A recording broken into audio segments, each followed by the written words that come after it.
The story goes something like this. A royal, rich, or righteous individual, who otherwise happens to be a lot like us, makes a mistake that sends his life and the lives of those around him spiraling into ruin. Sound familiar? This is the classic story pattern for Greek tragedy.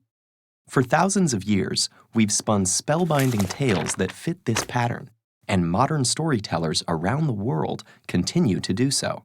Three critical story components, influenced by Aristotle's Poetics, help us understand the allure. First, the tragic hero should be elevated in rank and ability, but also relatable. Perhaps he is a king, or extraordinary in some other way. But because you and I are neither unusually good nor unusually bad, neither is the hero. And he has one particular tragic flaw, or hamartia, something like ambition, tyranny, stubbornness, or excess pride that causes him to make a critical mistake. And from that mistake comes disaster and downfall.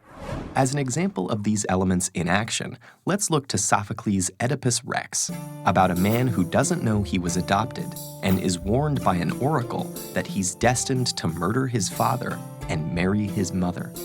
In trying to escape this fate, he kills a man who won't get out of his way at a crossroad.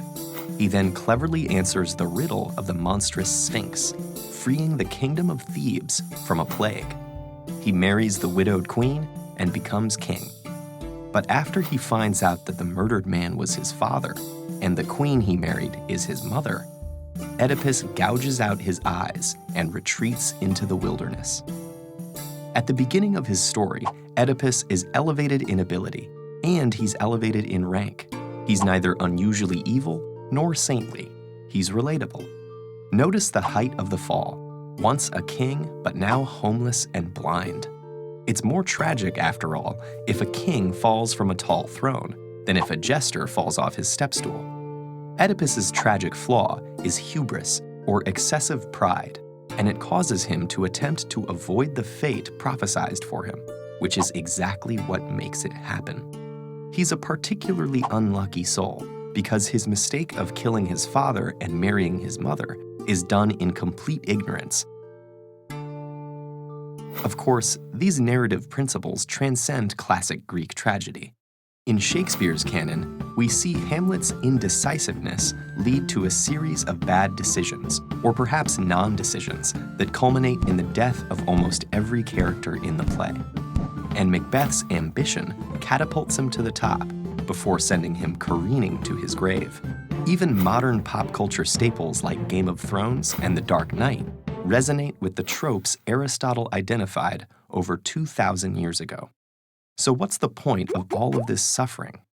According to Aristotle, and many scholars since, a good tragedy can evoke fear and pity in the audience.